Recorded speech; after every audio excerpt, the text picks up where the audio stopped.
Have you ever wondered how some Instagram accounts have a professional dashboard with cool features like analytics and insights? Well, what if I told you that you can get those features for your own account in just a few simple steps? Today I'm going to show you exactly how to switch to a professional account on Instagram. I'll walk you through 2 different ways to do it and show you all the awesome benefits you'll get. Method number 1, the quick fix. First, let's open up the Instagram app.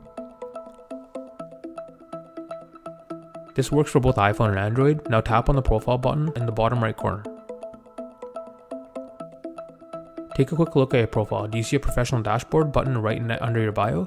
If you do, congrats, you've already got a professional account. If you don't see it, no worries. Let's tap on edit profile.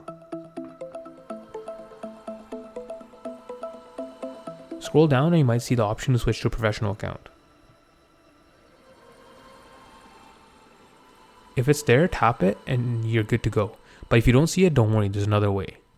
Go back to your main profile page and tap on the 3 lines at the top right corner.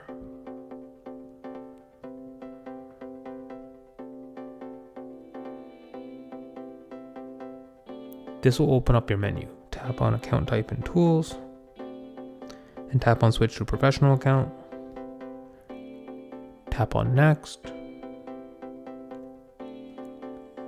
Instagram will walk you through a few quick steps. First, we'll ask you to select a category that best describes you. Choose whatever fits your brand best, and you can also decide whether or not you want this category to display on your profile.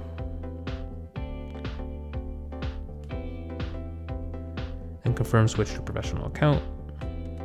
And next, you choose between creator or business account. A creator account is perfect for individuals like artists, influencers, or content creators.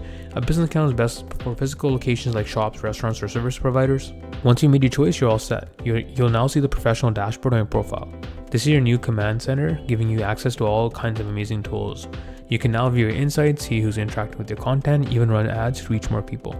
Ever notice you cannot find popular songs on Instagram? Check out this video to learn how to fix it.